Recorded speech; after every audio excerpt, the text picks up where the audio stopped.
November 18, 2023, 11:04 p.m. 32-year-old mother Emily Carter sends a final text to her 8-year-old son upstairs. Don't open the door. Seconds later, the Ring camera mounted beside the front porch light records something that investigators would replay thousands of times. A shadow appears first. Then a man steps into frame. For years, police believed the camera had already told them everything they needed to know. The timestamp, the figure at the door, the moment the porch light flickers, the brief struggle that follows. It looked straightforward. A late-night intrusion, a desperate confrontation, a tragic ending. But there was something else in that footage. Something small. Something almost impossible to notice unless you were looking for it. Because while detectives focused on the man standing at the door, they completely missed what was happening just outside the edge of the frame. And that overlooked detail would eventually expose a truth far darker than a random break-in.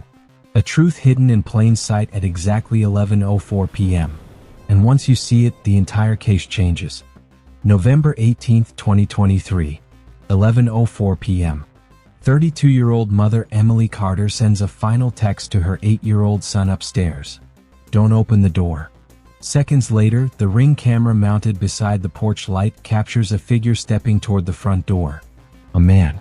His face partially hidden by shadow. The porch light flickers once as he raises his hand. Investigators would watch that moment thousands of times. They believed the camera had shown them everything. But years later, someone noticed a detail no one had seen before. A detail sitting quietly in the corner of the frame at exactly 11:04 p.m. And once it was understood, the entire story changed. To understand why, you have to understand who Emily Carter was. Emily lived in a modest 2-story home on Maple Ridge Drive in the quiet suburb of Avon, Indiana, just outside Indianapolis. The neighborhood was the kind of place where children rode bikes until sunset and neighbors waved from their driveways. It was quiet, predictable, and safe enough that most front doors stayed unlocked during the day. Emily had lived there for almost 4 years. She worked as a medical billing coordinator for a small orthopedic clinic. It was not glamorous work, but it was steady. Friends described her as organized, patient, and fiercely devoted to her son. Her world revolved around him. His name was Noah Carter, 8 years old, bright-eyed, obsessed with dinosaurs, and recently proud of mastering multiplication tables. Emily often joked that Noah had a memory like a sponge. He remembered everything. Every promise. Every story. Every rule his mother gave him. And Emily had rules. Lock the doors after dinner. Don't answer the phone unless you recognize the number. And if someone knocks at night, never open the door. Those rules were not born out of paranoia. They came from Emily's belief that small precautions prevented big problems. Her coworkers noticed it too. Emily arrived at work early. Her desk was always organized.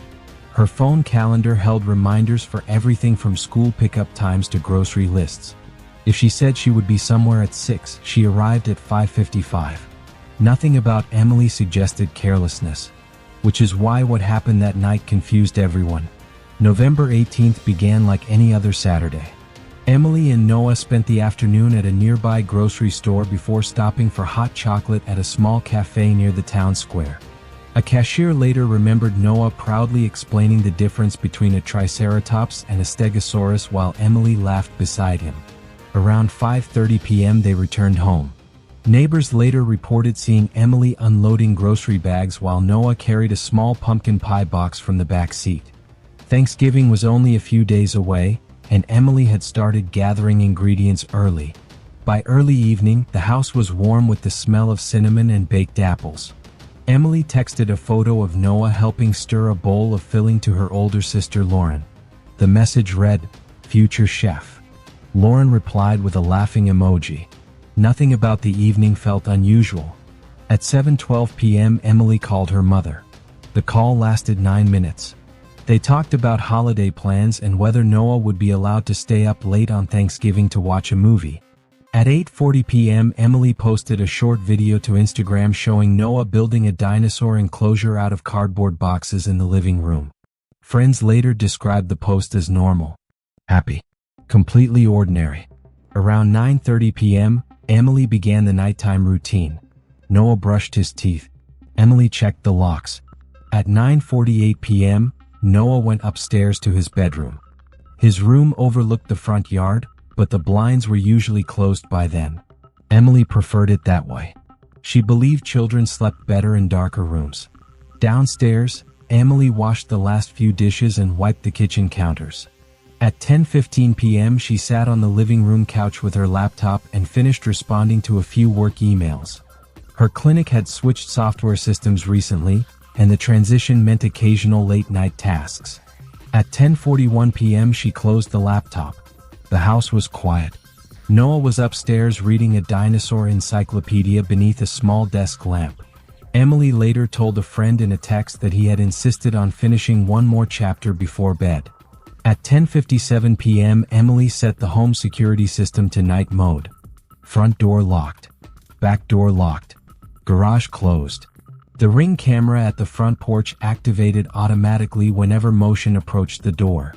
Emily had installed it the year before after a neighbor reported packages going missing from their porch. The camera was angled slightly toward the driveway, giving it a wide view of the walkway leading to the front steps. That camera would soon become the most analyzed piece of evidence in the entire case. But at that moment, Emily had no reason to think about it. At 11:02 p.m., Noah's bedroom light turned off. 2 minutes later, Emily's phone vibrated. A notification. Motion detected at front door. Most homeowners receive alerts like that all the time. A passing car. A raccoon crossing the porch. A delivery driver checking the address. Emily opened the camera feed. What she saw made her immediately text Noah upstairs. "Don't open the door." The message was simple, direct, and urgent. It arrived at 11:04 p.m., just seconds after the camera recorded someone stepping onto the porch. But what Emily could not have known in that moment was that investigators would eventually study this exact footage frame by frame. They would analyze every shadow, every movement, every reflection from the porch light. And still, for nearly 2 years, they would miss the one detail that mattered most. Because while everyone focused on the man standing directly in front of Emily's door, something else had already entered the frame. Something no one noticed. And the moment that detail appears is only seconds away. At 11:04 p.m., the Ring camera on Emily Carter's front porch activates. The porch light casts a pale circle across the wooden steps and the narrow concrete walkway leading to the driveway. The night is quiet. No passing cars. No movement across the street. For 3 seconds, the frame shows nothing.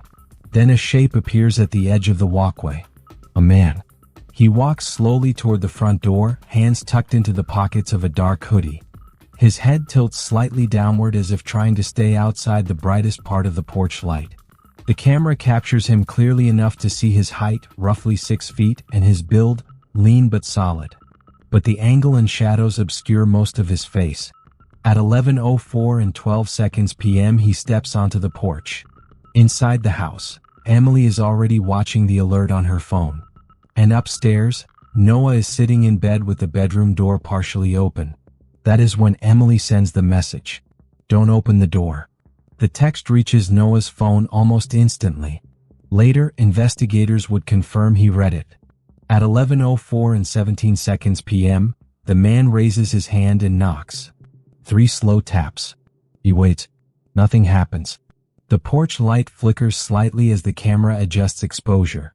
The man glances over his shoulder toward the street. His posture suggests he is listening. At 11:04 and 29 seconds p.m., he knocks again, this time louder. Inside the house, Emily moves toward the front hallway. Police later believe she approached the door but did not unlock it. Instead, she likely spoke through it. Neighbors would later report hearing raised voices around this time, though no one could make out specific words. On the camera footage, the man shifts his weight from one foot to the other. At 11:04 and 41 seconds p.m., something changes. He leans closer to the door, closer than someone normally would. The audio from the Ring camera captures a faint exchange. 2 voices, one inside the house, one outside. Emily's voice sounds cautious. The man's voice is low, difficult to understand. Then the handle moves, but it does not open. The door remains closed. At 11:04 and 53 seconds p.m. the man steps back. For a moment it looks like he might leave. Instead, he reaches toward the door again. This time the movement is sudden. The camera catches only fragments of what follows. The door opens a few inches. A brief struggle. A blur of motion at the threshold. Emily's voice rises sharply. The man pushes forward. The camera angle cannot see inside the house. Only the narrow slice of doorway where shadows move rapidly back and forth. At 11:05 and 4 seconds p.m. the door slams fully open. Both figures disappear from view inside. The porch is suddenly empty. The Ring camera continues recording. 20 seconds pass. Then 30. Nothing moves outside the house. At 11:06 p.m. the recording ends automatically. Inside the home, silence returns. Upstairs, Noah stays in his room exactly as his mother instructed. He does not open the door. He does not go downstairs. He waits. At 11:27 p.m. Noah sends a text to his mother. "Mom?" No response. He sends another message 5 minutes later. Still nothing. Just before midnight, he calls his Aunt Lauren using the contacts saved in his phone. His voice is quiet but confused. He tells her someone came to the door. He tells her his mom told him not to open it. And he tells her he heard loud voices downstairs. Lauren immediately calls 911. Police arrive at the Maple Ridge Drive home at 12:18 a.m. Officers knock repeatedly before carefully entering the house. They find Noah in his bedroom upstairs. He is shaken but unharmed. Emily Carter is discovered in the front hallway near the base of the stairs. Emergency responders attempt life-saving measures, but she is pronounced dead shortly after arrival at the hospital. The case immediately becomes the most serious investigation Avon police have handled in years. Detectives begin reconstructing the timeline before sunrise. The Ring camera footage becomes their starting point. From the beginning, the video seems to answer the most important question. Who came to the door? The man in the footage becomes the focus of the investigation. Detectives enhance the video repeatedly. Frame by frame. They study the man's clothing. Dark hoodie. Dark pants. Athletic shoes with a white stripe near the sole. The height estimate places him between 5'11" and 6'2".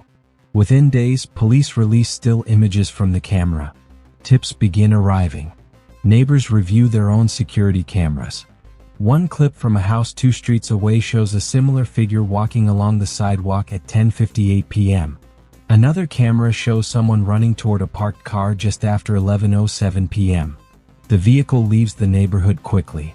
Investigators believe they are looking for a stranger who entered the area shortly before the attack and left immediately afterward. Within 3 weeks, detectives identify a possible suspect. His name is Daniel Mercer, 27 years old.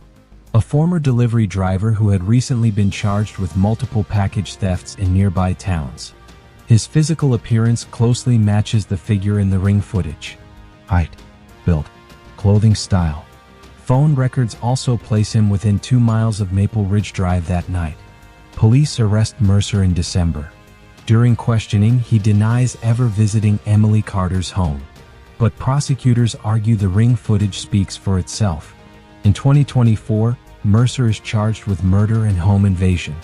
The trial moves quickly. The prosecution centers its case almost entirely on the surveillance video. Jurors watch the 11:04 p.m. footage again and again. They see the man approach the door. They hear the voices. They watch the struggle. To them, the conclusion appears obvious. But outside the courtroom, a few people remain uneasy. Emily's sister Lauren is one of them. She cannot explain why, but something about the timeline never feels complete. The video shows the man arriving. It shows the door opening. But there is a moment in the recording that always bothers her.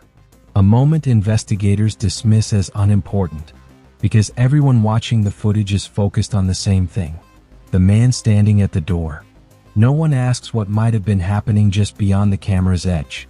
No one studies the darker corner of the frame. And for nearly 2 years, that blind spot allows the real truth to remain hidden. Until someone finally looks at the footage differently. Not at the man on the porch, but at what appears in the background. Exactly 4 seconds before the knock. 2 years after Emily Carter's death, the case appears settled. Daniel Mercer is serving a life sentence. The Ring camera footage has been played in courtrooms, news broadcasts, and police training seminars. To most people, it is a clear example of how modern home surveillance can identify a suspect and secure a conviction. But in early 2025, someone decides to watch it again. Her name is Rachel Kim. Rachel is a digital forensics analyst working with a nonprofit organization that reviews closed criminal cases involving video evidence. The group's work is slow and methodical. They examine recordings that investigators once believed were already fully understood. Rachel has no connection to the Carter case. She receives the footage as part of a routine backlog review. At first, she watches it the same way everyone else did. The man approaches the porch. He knocks. The confrontation begins. But Rachel notices something almost immediately. The camera's motion alert activates at 11:04 p.m. Yet the man does not appear in frame until several seconds later. Rachel pauses the footage. She rewinds. Then she advances the recording frame by frame. 4 seconds pass between the motion trigger and the moment the man walks into view. Most viewers assume the camera simply activated early. But Rachel is not convinced. Motion sensors are designed to respond to movement within a defined field of view. If the man was not yet visible, something else must have triggered the alert. She slows the footage further. At first the porch looks empty. But at exactly 11:04 and 2 seconds p.m., something shifts in the bottom right corner of the frame. It is subtle. A darker shape moving across an already dark area near the side of the house. Rachel adjusts the brightness and contrast. The image sharpens slightly, and suddenly the shape becomes recognizable. It is a person, not standing on the porch, but crouched low along the exterior wall beside the front door, hidden in the narrow strip of shadow just outside the camera's main field of view. Rachel sits back from her monitor. The footage shows 2 people arriving at the house. The first one does not approach the door. Instead, he stays hidden beside it. 4 seconds later, the second man walks into view and knocks. For 2 years, investigators believed the man at the door was acting alone. But the footage now shows someone else already waiting in the shadows. Rachel studies the video again. The crouched figure is careful. He stays perfectly still once the second man begins knocking. From the camera's angle, he is almost invisible unless someone specifically examines that corner of the frame, which explains why detectives never noticed him. Everyone watching the footage was focused on the obvious subject, the man standing in the light. The hidden figure remains outside their attention, but Rachel sees something else. At 11:04 and 41 seconds p.m., when the man at the door leans closer during the conversation, the crouched figure shifts slightly, just enough for the porch light to reflect off something metallic in his hand. A tool, possibly a pry bar. Then Rachel reaches the moment that changes everything. At 11:04 and 53 seconds p.m., when the door opens a few inches, the crouched figure suddenly rises. He moves fast. Too fast for most viewers to register unless they slow the video. While the man at the door pushes forward, the second figure steps into the doorway from the side. Emily Carter was not confronting one intruder. She was trapped between 2. Rachel immediately contacts the Avon Police Department. At first, investigators are skeptical. They have already secured a conviction. But the department agrees to review the enhanced footage. When detectives finally examine the corner of the frame themselves, the reaction is immediate. The second figure is unmistakable once you know where to look. And the implications are enormous. Daniel Mercer may have been present, but he was not alone. The discovery triggers a new investigation. Detectives begin examining Mercer's known associates. One name quickly surfaces: Victor Hale, 34 years old, a former co-worker of Mercer from a regional delivery company. Hale has a criminal record involving burglary and home entry charges. Phone data reveals something investigators missed during the original investigation. On the night of November 18th, Hale's phone briefly connected to a cell tower less than half a mile from Maple Ridge Drive. But the most significant evidence comes from a different source: vehicle cameras. A neighbor's driveway camera from across the street captured the vehicle leaving the neighborhood at 11:07 p.m. In the original investigation, analysts believed the footage showed only one person entering the car. But when the video is enhanced again, the truth becomes clear. 2 doors open. 2 figures get inside. The driver's side and the passenger's side. Mercer was not acting alone. When confronted with the new evidence, Mercer eventually agrees to speak with investigators again. This time his story changes. He admits he knocked on the door, but he claims the plan was supposed to be simple. Victor Hale had told him the house would be empty. They intended to force entry and steal electronics. Mercer says he never expected someone to be inside. And when Emily confronted him through the door, the situation spiraled out of control. Hale, who had been waiting beside the door with a pry bar, forced his way inside the moment the door cracked open. In the chaos that followed, Emily fought back. Mercer claims he ran moments later, leaving Hale inside the house. For 2 years, Victor Hale had never been questioned. No one knew he was there, because no one noticed the corner of the frame. Hale is arrested in June 2025. Faced with the surveillance footage and Mercer's statement, prosecutors charge him with murder and home invasion. In late 2025, a jury finds him guilty. During sentencing, Emily Carter's sister Lauren speaks directly to the court. She says something that investigators later repeat when discussing the case. The camera showed the truth from the very beginning. People just weren't looking in the right place. Emily's final text message remains one of the most haunting parts of the case. Don't open the door. Her instinct protected Noah. He stayed upstairs. He stayed safe. And that single decision ensured at least one part of her family survived that night. Today, the Carter home on Maple Ridge Drive stands empty. The porch light still hangs above the door. The same door captured in the footage watched millions of times. But now, viewers notice something they once overlooked. A shadow in the corner. A second figure waiting silently. Proof that sometimes the most important detail in an investigation is not the thing everyone sees. It is the thing hiding just outside their attention. And sometimes justice arrives only when someone finally decides to look again.